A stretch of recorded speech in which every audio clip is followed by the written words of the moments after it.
क्या आप सोच सकते हैं, एक ऐसा साम्राज्य जिसके पास इतना धन था कि उसका खजाना कभी खत्म ही नहीं होता था।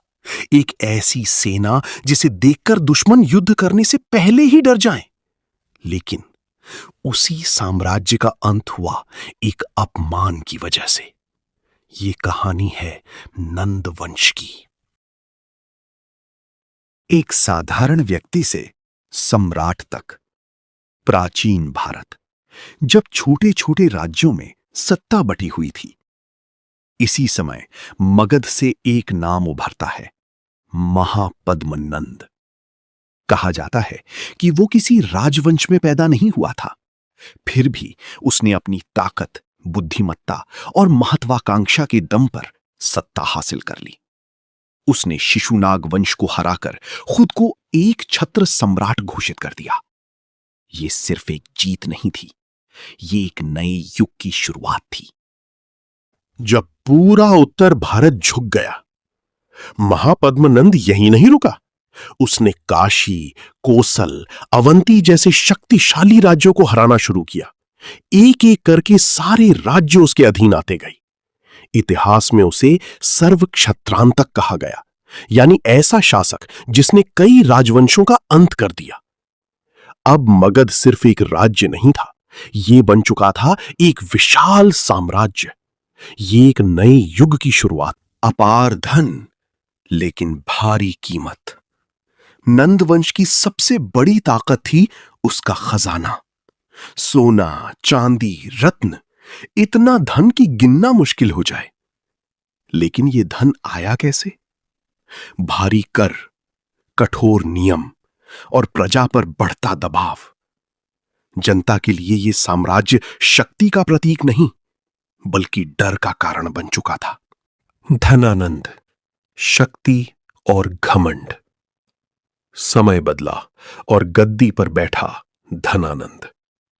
वो अपने पूर्वजों से भी ज्यादा धनी था, लेकिन उतना ही घमंडी भी।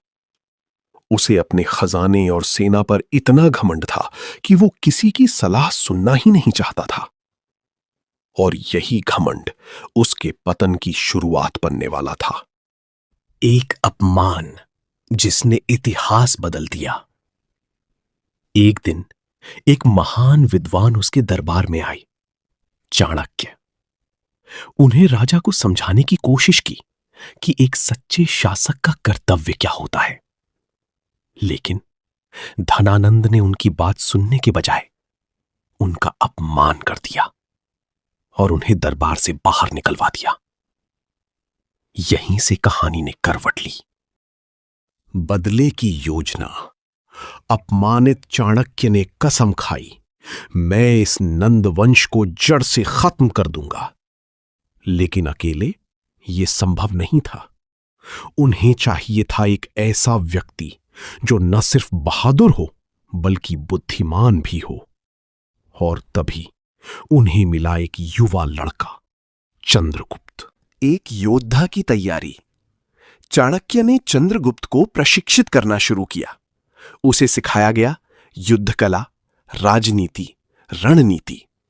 धीरे धीरे एक साधारण लड़का एक महान योद्धा में बदलने लगा। उन्होंने एक सेना तैयार की और सही समय का इंतजार किया।